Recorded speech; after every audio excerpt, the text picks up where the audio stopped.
আমাদের এলাকার নেতা গরিবের পায়খানা খেয়ে নিয়েছে। কি খেয়ে নিয়েছে? আসলে পায়খানা খাই নাই, মোদি বাবু পায়খানা ঘর দিয়েছে, ওইটা খেয়ে নিয়েছে। কি লেগেছে কাগজে? আমাদের নেতা কি খেয়েছে? গরিবের পায়খানা খেয়ে নিয়েছে। নবী বলেন প্রথম নম্বর ইমামুন আদিলুন, নেই পরায়ণ নেতা, আমানতদার নেতা, নেই পরায়ণ বিচারক, আমানতদার নেতা। যে লোকটা গরিবকে ভালোবাসবে, এতিমকে ভালোবাসবে, গরিবের মাল ঠিক বুঝিয়ে দেবে, কোন রকম খেয়ানত করবে না, যে বিচারক কোন রকম কারো উপরে জুলুম করে না, এরকম বিচার করনেওয়ালা, এইরকম আমানতদার নেতাকে আল্লাহ আরশের নিচে স্থান দেবে, কোনো চিন্তা হবে না। এখন আপনারা বলুন ভাই, সবাই বলবেন কথা, এখন আমাদের দেশে আদর্শ আমানতদার নেতা আছে? আপনার দিকে মনে হয় আছে?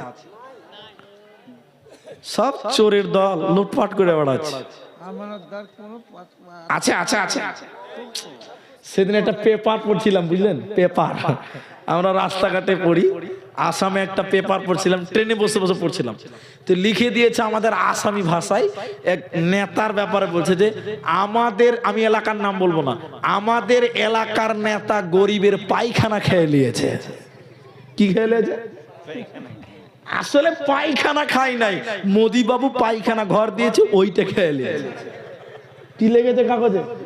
আমাদের নেতা কি খেয়েছে? গরিবের পায়খানা খেয়ে নিয়েছে। আসলেই কথাটা ঠিকই লেগেছে, ঠিকই না? এখন গরিবকে সরকার পায়খানা ঘর দিচ্ছে গো, সেই জায়গাতেও দুর্নীতি করছে, করছে না গো? তাহলে পায়খানা খায়নি তো কি খেয়েছো? জি, আর আস্তে আস্তে আস্তে, অত দূর যাওয়া যাবে না, থামেন একটু থামেন। আমাদের এই কথাগুলো আপনার কাজে লাগবে বলে আমার বিশ্বাস। ওমর বিন আব্দুল আজিজ মেম্বারে উঠেছেন খুতবা দেওয়ার জন্য, জুমার খুতবা দিবেন, মেম্বার উঠেছে। কথাগুলো বুঝতে পারছেন তো? আমার চেয়ে আপনারা বুঝতে পারছেন তো আমার কথা? মেম্বারে উঠেছেন, জুমার দিন খুতবা দিবে, তো তার পাঞ্জাবিটা একটু লম্বা, পাঞ্জাবিটা একটু লম্বা, মানে সবাই সরকারি কাপড় পেয়েছে 2 হাত, তো ওমর বিন আব্দুল আজিজের 4 হাত, তো সরকার তো যখন লম্বা পাঞ্জাবি পরে খুতবা দেওয়ার লেগে দাঁড়িয়েছে, মসজিদের থেকে সামনে থেকে বলছে মেম্বারের, খুতবা পরে দিবেন, আগে প্রশ্নের উত্তর দেন, পাঞ্জাবি লম্বা কেন ওইটা বলুন। আপনি 2 হাত পেয়েছেন, আমরা 2 হাত পেয়েছি, তো আপনারটা 4 হাত কেন, ওটা জবাব দেন। সুবহানাল্লাহ বলবেন না? ওমর বিন আব্দুল আজিজ বলছে এই প্রশ্নের উত্তর আমি দিব না। কে দিবে? আমার ছেলে দিবে। ছেলে জুমাতে দাঁড়িয়ে বললো, জুমার লোকেরা, তোমরা আমার বাপকে খারাপ ভাবছো, যে চুরি করেছে মনে হয় 4 হাত করেছে। না, আমার বাপ পেয়েছে 2 হাত, আমি পেয়েছি 2 গজ, তা আমার 2 গজ আমার বাপকে দিয়ে বলেছি, আব্বা আপনি 4 হাত পড়েলেন, এরপরে যখন পাবো তখন আমি লম্বা করে খানিক পড়েলেন, ওইদিকে 4 হাত চাইছে, তোমরা কিছু মনে করিও না। এখন আপনার এলাকার নেতা, আমি নাম বলবো না, আমি কাউকে চিনি না, আমি রাজনীতি করতে আসিনি। এখন আমাদের দেশের নেতারা, আমি আমার দেশের কথা বলছি, আমার দেশের নেতারা মোটর সাইকেলে তেল ভরার টাকা নাই, ভোটে জিতেছে, এখন বাড়িতে 3টা BMW চলছে। নেতাকে এখন জিজ্ঞাসা করে, তোর তো তেল ভরার গাড়ি ছিল না, 3টা বোলেরো কি করে হলো বল? বলতে পারবে? বলুন, বলতে পারবে? আর আপনি খালি একবার খালি প্রশ্ন করে দেখেন, CBI লাগিয়ে দিবে আপনার পেছনে। তার মানে সব চুরি করেছে। কি করেছে বলুন? চুরি করেছে, খেয়ানতি করেছে জনগণের। ইতিহাস দেখলে দেখতে পাবেন, আগেকার বড় লোকের রাজা বাদশাদের ছেলেরা রাজনীতি করেছে, তো গরিব হতো, গরিব হতো না, জনগণকে বিলি করে করে ফকির হতো। আর এখনকার গরিবেরা রাজনীতি করে করে, সবাই বলুন, বড় লোক হচ্ছে। তার মানে ডাল মে কুছ কালা হে। বন্ধুরে আমার, আমানত থাকবে না। তো আল্লাহর নবী বললেন, যে নেতা আমানতের সঙ্গে বিচার করবে, গরিবকে ঠকাবে না, এই নেতাকে কিয়ামতের ময়দান যতই জটিল হোক না কেন, আল্লাহ তাকে আরশের নিচে স্থান দেবে, ওর কোনো চিন্তা রবে না, রবে না।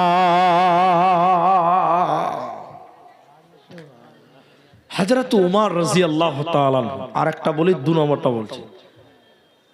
এখন ইনভার্টার, জেনারেটর, তারপরে লাইন।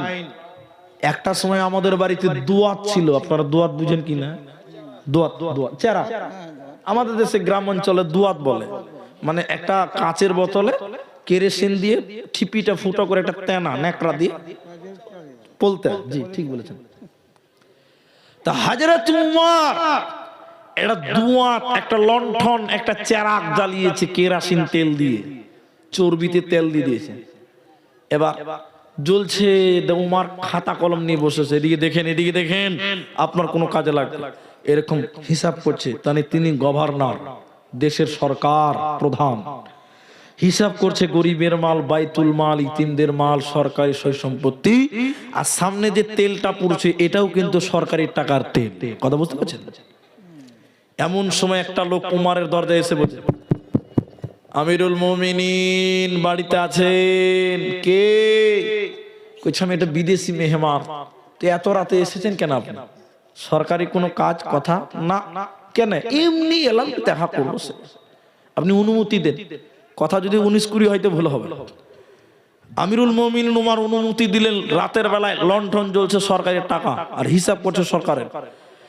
লোকটা যেই ঢুকে উমরের সামনে এসেছে, হযরত উমর ওই আগুনটা, চেরাগটা ফু দিয়ে নিভিয়ে অন্ধকার করে দিল। এখন বাড়িতে কুটুম আইলে লাইট জ্বলবে না নিভবে? জ্বলবে, এটা সম্মান। আর যদি টুক করে নিভিয়ে দেন তাহলে এটা কি হবে? অসম্মান। লোকটা বসতে পারলো না, দাঁড়িয়ে বলতে লাগলো, আমিরুল মুমিনিন, আপনার ব্যাপারে অনেক কথা শুনেছিলাম, কিন্তু আপনার আজকের ব্যবহারে খুশি হতে পারলাম না।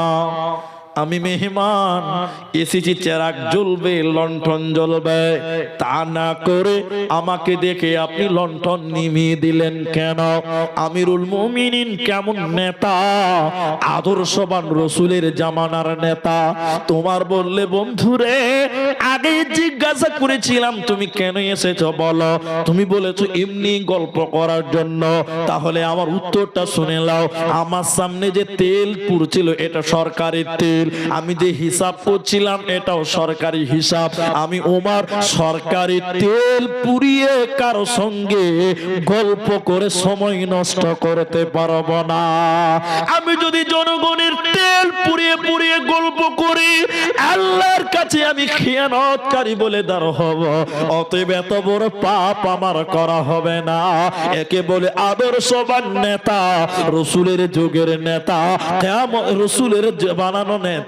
এই জন্য নবী বলেন, যারা আদর্শবান নেতা হবে রে, ওরা কিয়ামতের দিনে আল্লাহর আরশের নিচে স্থান পাবে, কোনো চিন্তা হবে না।